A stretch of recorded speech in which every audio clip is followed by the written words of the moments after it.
Q&A. It's just a chat that we have with small business owners that are successful, like yourself, Craig. And we're going to be talking about intrinsic events, which is Craig's business here, and the digital tools that he uses. And it's been an interesting journey, I think, over the past couple of years. So we'll get into a little bit of that as well, and how you've overcome some of those challenges and successes. So welcome, folks. If you're tuning with us on our social media, which a lot of you sit out there, just remember that you can ask questions using the comment section or the chat function. I'll try to jump over here and there throughout the session to grab those questions and pull them through. But these sessions are a great opportunity to just hear people's story. They might be in the same industry as you. Maybe they're not in the same industry, but I think as small business owners, we all face the same challenges or similar challenges. And it's really nice to hear about how people have grown their business, how they've overcome those challenges, and what tools they use in order to drive their business or just streamline their processes. So Craig, thanks so much for joining me here this morning on Digital Boost. It's nice to be back. Thank you for taking the time to talk to me. And I've said it before, successful, debatable at the moment. Let's just say I'm at the beginning of a journey to find what success for intrinsic actually means. Yeah, I think that like success is defined in many different ways as well. So it's kind of, you kind of never know what that means. Sometimes it means something to somebody else. It's quite different. And we'll talk about that because I want to hear what you feel like you've been successful at. But I guess like to kick us off, it would be really nice if you just chat about what is intrinsic events, how did it get started, that kind of part of the journey. And while you do that, I'm just going to drop over to the chats and open them up so I can see them. Okay, cool. So intrinsic events is where I like to call us an event development and agency. So there's 3 or 4 different types of things that we do. So we manage events on behalf of other organizations. We actually only do one of those, and it's called the Giant 2W Gravity Enduro, which is actually, we've got it next weekend. In Rotorua, we've got 700 mountain bikers in the forest. We have 10 stages, and they go up and ride them, and we time them on the way down. And we create our own events. So we do music events as well. So I've got an event at Te Puia in Rotorua in a couple of weeks with Tikitane and Lawton Cora, some DJs. And so that's anywhere up to 1,000 people. We're working on a few projects for music festivals as well. So it's an infrastructure for venues that can host anywhere up to sort of 20,000 people. And there's another event. So we've got the action sports events, we've got the music sort of arts and culture sort of events as well, and then conferencing or business events or meetings, forums, summits, whatever you want to call them, which is the New Zealand Small Business and Entrepreneur Festival, which is up in Auckland actually on the 7th. Oh, it's packing on the 7th, but it's on the 8th and 9th of November this year at the Vodafone Event Centre, and one in Wellington in April, and we'll have one down south in 2023 as well. Yeah, we're looking forward to that because that's been a bit coming, hasn't it, Craig? Like it's been happening, postponed, you know. Yeah, that's the story with events in general, I think. Well, what made you get into events? Like, why did you even go down this track? So I've been doing in the event space since 2003, so it's not something new. And so in 2003, I was working with Surfing New Zealand, helping with I started doing like putting up flags and helping with all their events. They do a lot of different surf comps around the country. I was living in Raglan at the time, and the headquarters were there. So you were a surfer. So that's like kind of how it got in. Is that kind of how it got started? Like I had a passion for this and then realized, I needed to also make some money. And so I'll do this, get into helping out with these events here. And then it spawned and grew from that. In a way, it was something that I was doing at the time. So I was doing a sport and leisure degree at university at Waikato, and I was living in Raglan, which is close to the surf, and it was sort of like 45 minutes away from uni. And I was doing a year 4 course, and they had a practicum, and I ended up doing it with Surfing New Zealand and working out the risk. I did a risk management plan, looking at the potential risks for all of Surfing New Zealand's, they used to be called RAMs in the day back then, and looking at some of the threats opportunities, I suppose, as well, and risks that they had.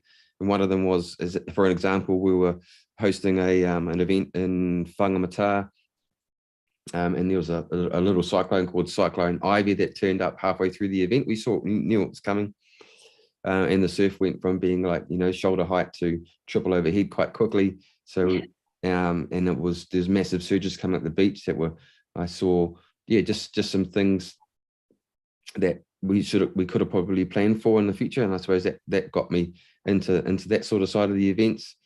But then, funnily enough, after that, I didn't actually stay in the event space. I sort of did work with Surfing New Zealand for sort of 5 years, but more as it wasn't a full-time job. It was just like every other weekend I'll do stuff with them. I was working for Coca-Cola at the time as a territory sales manager. So I worked in my sales sort of craft with them for a while. And then I moved out of I was working at nightclubs as well. And then I actually ended up developing my own nightclub in Hamilton. Yeah. And that one in the Tron, which is so, and the focus for that event, that was called Flow.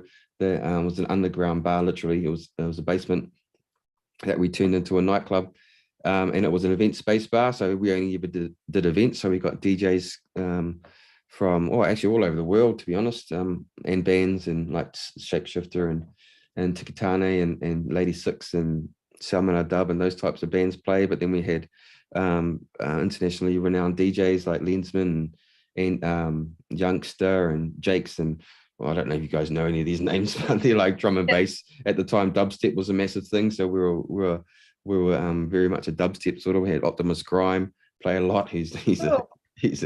Anyway, and then I moved from Raglan down to Wellington.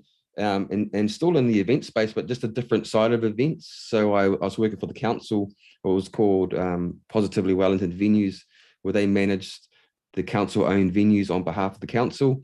They are trading a CCTO, which is a council-controlled trading organization. So their role was to generate income or revenue, positive revenue for the council, and make sure that the venues actually made money instead of being a cost to the ratepayers. So our team's role, the team that I was in's role, was to put as many events in those venues as possible. And those venues were the Michael Fowler Centre, the Wellington Town Hall, the TSB Bank Arena, Shed 6, the St. James Theatre, the Opera House, and the Academy of Fine Arts. So as you can imagine, there's just a couple, just a couple little ones. Yeah. But the real cool one. So there was a performance-based team that was based on ticketed type of events, which are like the operas and the ballets and the Ben Harpers and those types of ticketed types of events. And then there was the New Zealand Symphony Orchestra. So there's a team that looked after them specifically as well, because they did all their practice and rehearsals, as I say, not practice, in the Michael Fowler Centre. And then there was the business event side. At the time, that was called MICE, so Meetings, Incentives, Conventions and Expos. And that's a team I was in. So our role was to try and bring conferences to the city, help promote the destination because of the economic impact that conferences bring to the city, and put them into all the venues, because if they can be so like if you look at TSB Bank Arena, it's 2,440 square meters, big rectangle. So it's massive for a gig. You can put like 6,000 people in there, but you can also put 1,000 delegates in there and 100 trade stands as well. So we use those spaces for conferencing as well as, and it was cool. And then I moved up to Rotorua, and again I got a different type of role where I was there's a thing called a convention bureau. So for those I don't know what that might be, which is probably most people, it's sort of like the marketing of a destination that promotes that destination as a great place to come for a conference. So I ended up being the manager of the Rotorua Convention Bureau, and at the same time the sales manager for the Energy Event Centre, which is a massive venue. It's about 9,000 square meters. And our role was to market the destination globally, to bring as many conferences as we possibly can to the city, and that is, and partially look after the whole destination, put events into the hotels, venues, help out with the the AD suppliers, the technical suppliers, the caterers and everything like that. So I did that for 6 years, and then so as you can see, so from 2003 right through to now, I've had a sort of a variety of different roles in like venue management, destination management, event management, and now then I thought it was a good time to go out on my own and do my own stuff and create my own things, because I've got a pretty rounded sort of experience in venues and events and all sorts of stuff. Yeah, man, you've lived like 5 lifetimes in 1 lifetime. I feel like there's so much packed in there. But it's got this real great wraparound, like you said, with common themes in events, but all the different facets. I'm sure you know every single different facet. So I guess the next part of that journey, opening up or starting your own business, would have been some of the challenges that you faced while starting your business. What year did it start at? When did you? I sort of started. We're on the side a little bit, I would assume. The first event I did as Intrinsic was actually a thing. I created this new event in Auckland called Adventure Expo, which was, I had an idea of creating it was at the Cloud, which is on the Queen's Wharf there, and we had all these different trade stands that were based around action sports. So there was surfers, there was electric skateboards, there was hiking gear, there was climbing equipment, all sorts of stuff. Didn't really work, to be honest with me. It was a good learning, and it was quite humbling, to be honest. We have an idea of something and then it doesn't work, and ended up, losing quite a bit of money. But I actually learned quite a lot myself in regards to what not to focus on and what to focus on as well. Just because you think you've got a good idea doesn't mean that everyone else thinks that's a good idea as well. So you've got to figure out whether or not there's actually a market for your product, which I've learned, I suppose, a little bit the hard way, but it depends how you look at life, right? So so that was 2017, and then I was just doing a few little things, and then I got asked if I wanted to manage a mountain bike series, which I said yes. Never done it before, but I'm sure I could. So I took that on in 2018, I think it was 18-19 series, and at the time it's called the Giant TW Gravity Enduro. It's the one that we've got. It's a 3-race series. It's owned by the Rotorua Mountain Bike Club. First time we sold out the whole series for the first time that's ever happened. We were really focused in on the festival sort of digital marketing, festival sort of side of it. And now it's actually the biggest of its kind on the globe as well. So we're up to 700 riders in each race. So it's pretty cool for the city. Awesome. Yeah, cool. It's super cool. And Rotorua is like a beautiful spot in the world. It's got real magical aspects that I would imagine a lot of people traveling in from abroad would just get this, I forget the name of the place. It's like Waipo something. It means like water within the mountains, a park there that you guys have that I've been to. It's just these huge thermals, and you can walk around all day, and it's something off this planet, but it's on this planet, if you know what I mean. Waitapu, I think you're talking about. Yeah, maybe it's Waitapu. That's it. And it was just so amazing to me. So I would imagine anybody coming from around the globe checking out Rotorua and just the real, it's just such a magical place. And so what a great place to have an event. So it sounds so awesome. So I guess like some of the challenges that you've faced with owning your own business, is that in just resources, or would you say, obviously there's the challenges over the last 2 years and we'd like to hear about that, but as far as actually kicking out on your own, what were some of the things that were the biggest hurdles that you had to overcome to get yourself? There's a lot of things that I for myself I've learned that I'm very bad at. One is admin. I'm terrible at it.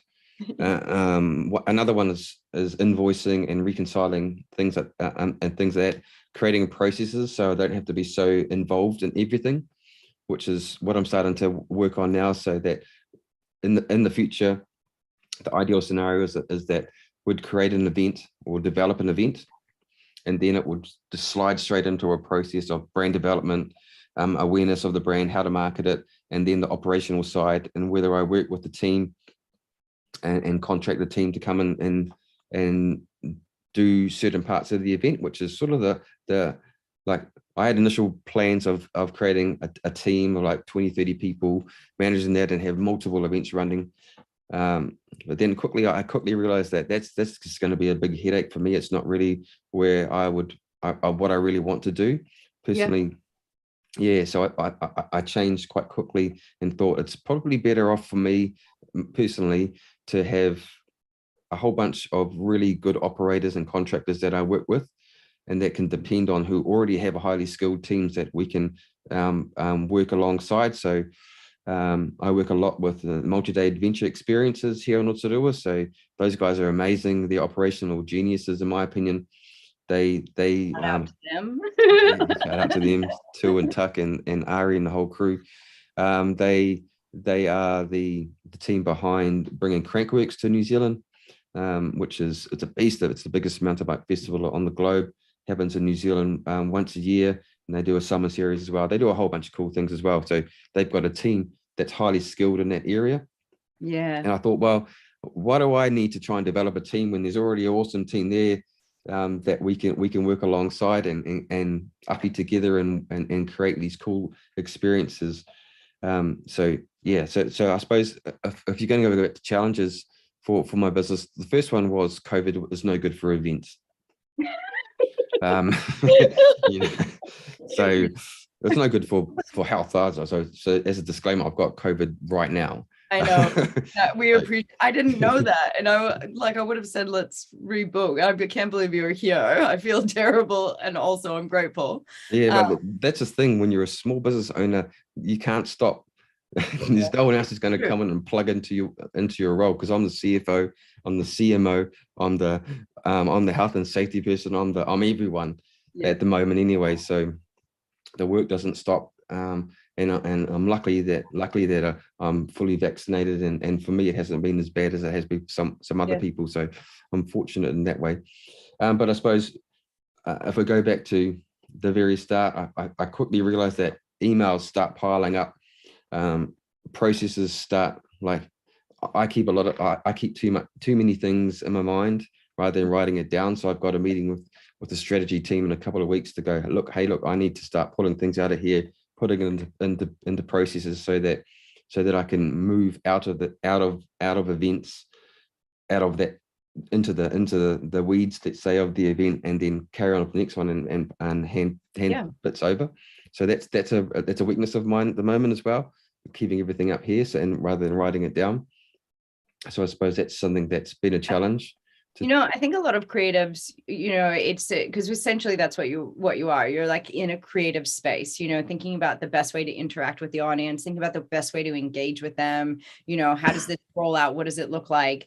And that creative mindset is a very different mindset than one of admin, processes, things like that. And so I think what's really cool here, and what some of the learnings that folks are probably getting right now, is that you don't have to be great at every single aspect of your business, but perhaps you bring in a team that can come in and support in those ways, or you bring somebody in to help you put those systems in place so you can then get back to doing what you're really good at, and that's what I'm hearing right now, is that you're going, okay, I would like to do more, but I don't have the capacity. I need to develop systems. So I'm going to bring somebody in to help me put that all in place, so then I can move forward and kind of grow if I want to, you know what I mean? And just, I understand that get out of the weeds mentality. I mean, I think every industry has that, whether you're in food and beverage or you're in events or you're in, everybody gets to this point where they're in the weeds and they just are going, shoot,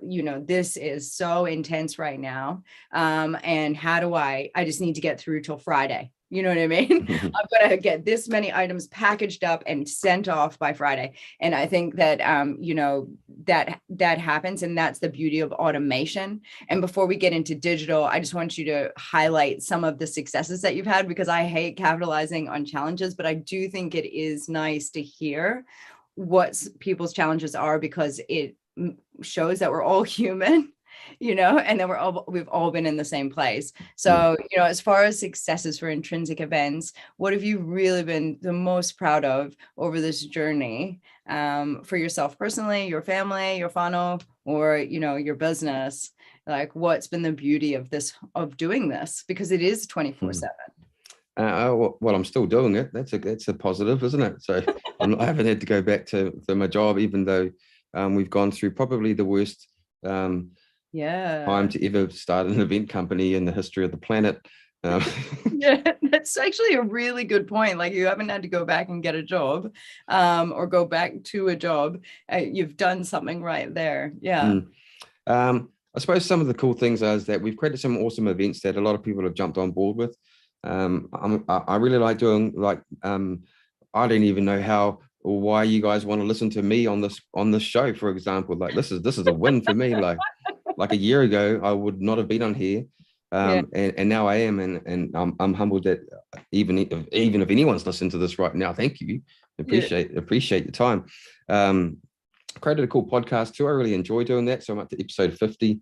I'll be releasing another one today about leadership and resilience as well, with a guy named Nahihi Otera Budwa, who's a professional director, on board of directors, I should say, and an international keynote speaker, and he speaks really well about leadership. So it's really cool to do that. It's what's been awesome as well is, like, the government gets a lot of bagging with a lot of things that they do, but without the support of the COVID support system, resurgent payments and things like that, there's no way that, well, it would have made it a lot more difficult, let's say, to be able to survive, I suppose, over the last 2 years. I'm pretty lean, sort of, in terms of, not my physique, that's definitely not me. I mean, in terms of the business. I don't think anybody's lean after COVID.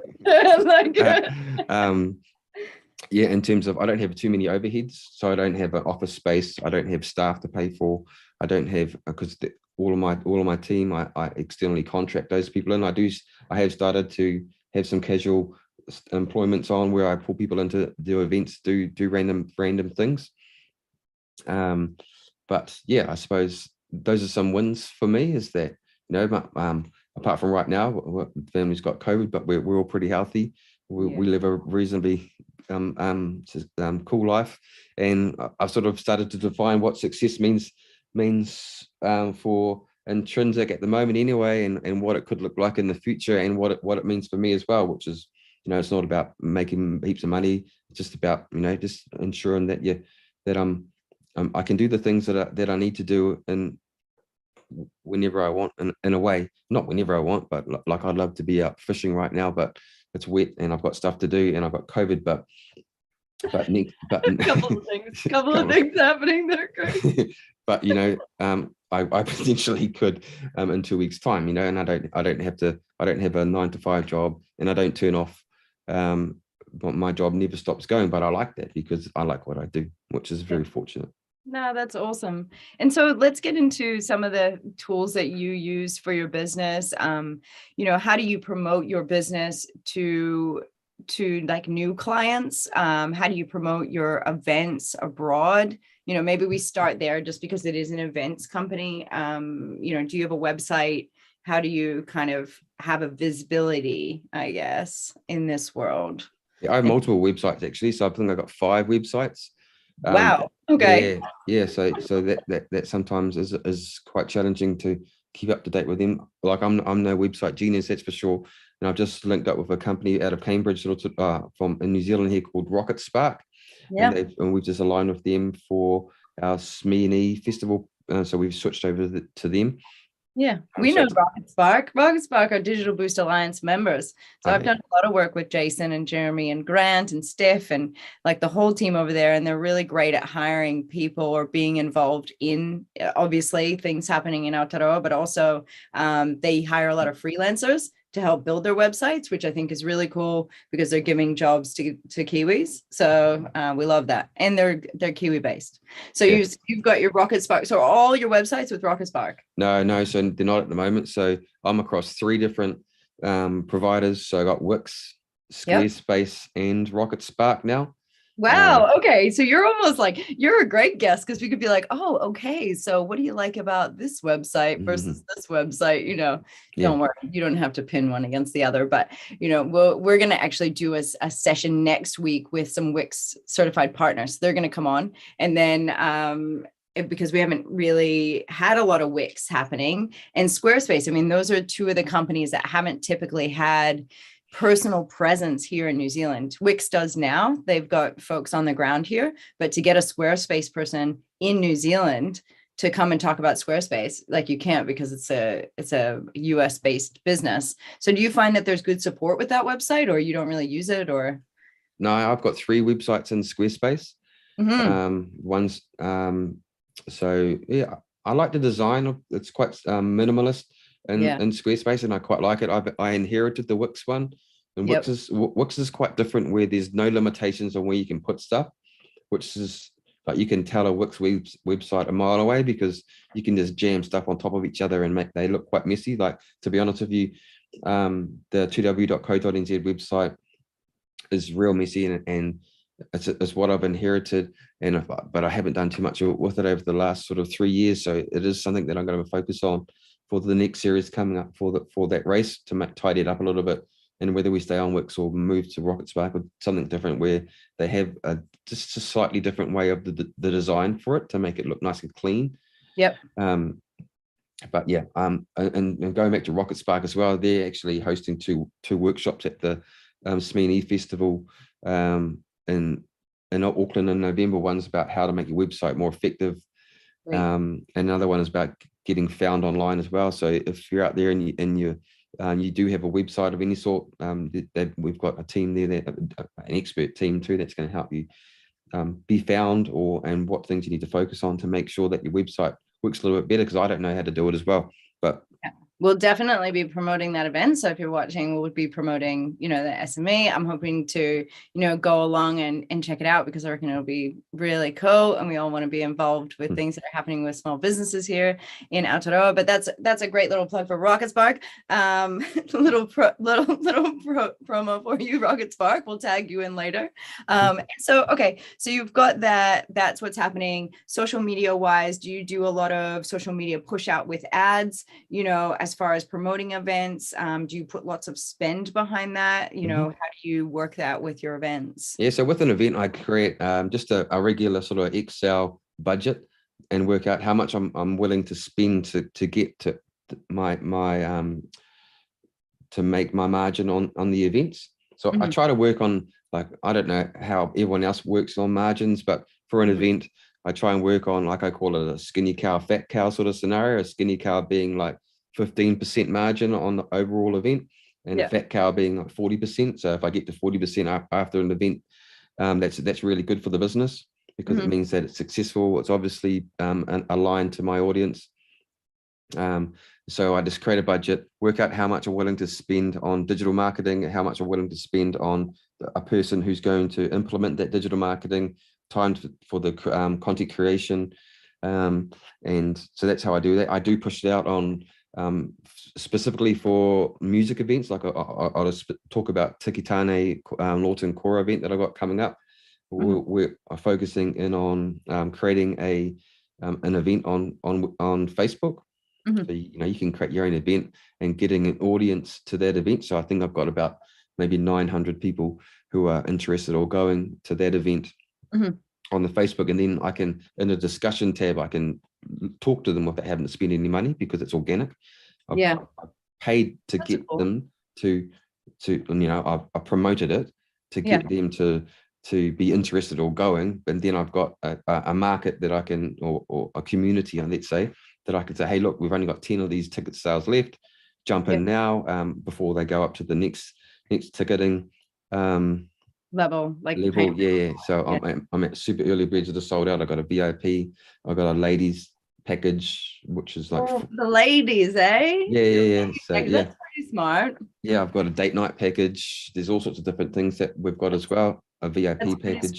Yeah, I like that kind of stuff, because I think that it targets a different market, and you could put particular specifics behind promotion of those types of packages, so that it you know, who doesn't want like a girls' night out? You know what I mean? Like, oh, let's do like, you know, yeah. Yeah, So yeah. So good. the Yeah. girls' night out package is like 4 cocktails, 4 tickets to the event, and like a platter to share in an exclusive space at Tipuya, in the Pātaka Kai, and so you can turn up, you get a reserved area, you can have a few drinks before the event, and then this and the venue is basically connected to it. So it's called the Whakaruruho. About 1,000 people can fit in that one. Yeah, nice. So you're a Microsoft-based system. You've mentioned Excel. Is that because you actually use Excel, or are you using Google Sheets? I use Excel, and then I sometimes pull them into the Google Sheets. If that's only if like we use Excel and then put it into Google Sheets if it's a run sheet, and then we need to centralize it so that if someone's changing it from another team that we're working alongside, then it's real life, like actual changes seeing, so you don't have to doesn't have to go back into another one that's saved on someone else's hard drive to change it, so it's live. It's a collaborative a cloud-based tool, which is it's a cloud-based tool, yeah, but when it's just for me, doesn't need to be in there, so I can just look at it myself. So I had a question. So you obviously, I think one of the main aspects of your business, because you're kind of you're a one-man band who hires the orchestra or whatever. What, did you like that? Did you like that? I just came up with that. Okay. Like a one-man band hires an orchestra. So what accounting software do you use? Because you must be paying people out. How are you doing that and keeping track of that? Is Xero, MYOB, what are you using? Xero, yeah, definitely Xero. Xero is really simple for me to use. That's the only thing I've ever used, and it works out to be pretty easy. Yeah, so it's you reconcile everything via Xero. You can like reconcile every single FBOS or direct debit payment that you've done, coffees or whatever you're buying, and then at the end of the 6 months you can create your GST easily. You can put it into projects, so you can I'm not very good at this yet. It's another thing I'm not very good at, but there are things that you can allocate into projects. You can do your profit and loss, things really easy that I don't do.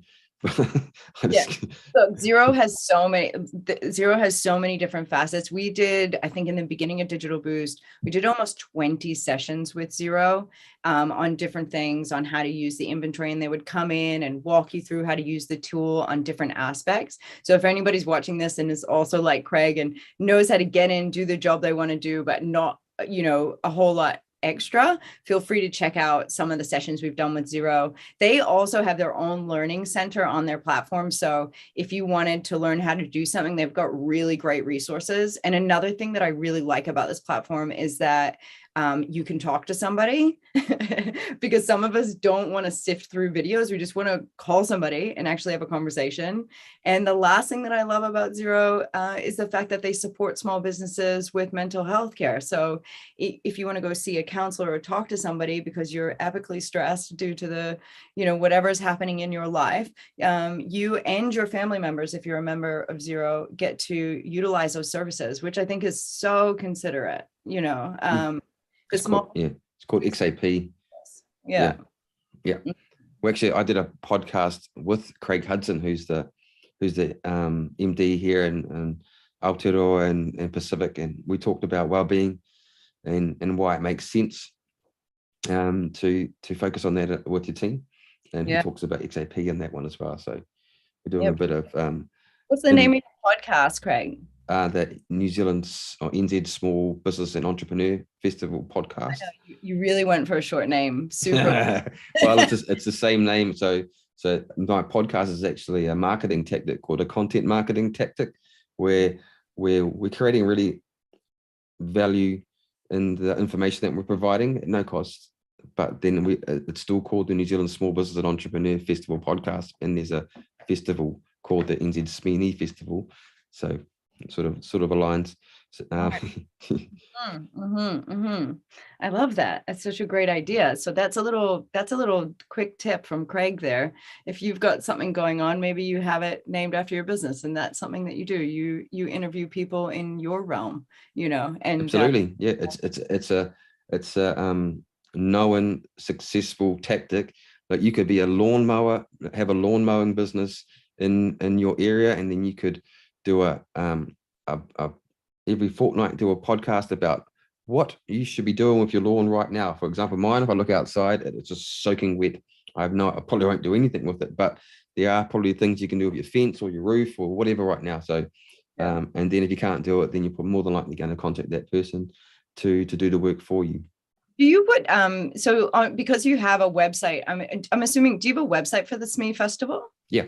Okay, so then do you put links from your podcast onto the website? Correct. Yep. Yeah, so then it creates all these backlinks too, right? Mm-hmm. Yeah. Which gives you Google gains.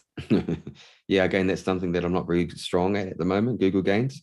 But yeah, that's how Grant Johnson and the team at Rocket Spark are going to be supporting that website to boost our gains. Yeah, they've got a good tool for that. They've got like an SEO tool that they've built that actually, I think, like maximizes your SEO on your page and stuff like that. So I know that I've heard Steph talk about it before. I don't know exactly how it works, but I know that it's something they built into their platform.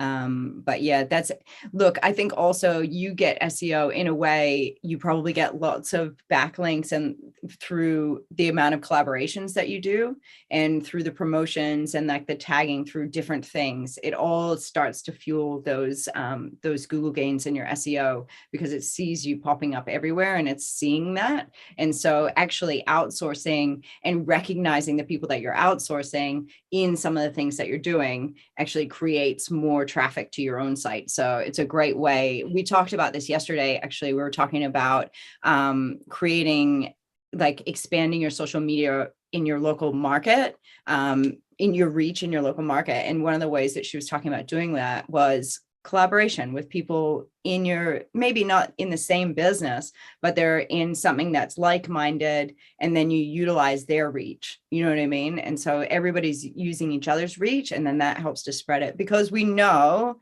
that these days are like Facebook, Instagram, they're just useless for organic reach. Like if you're not putting paid spend behind what you're doing, it's really difficult to get organic reach. And that's why collaboration can be quite useful, because you're actually tapping into their page that way.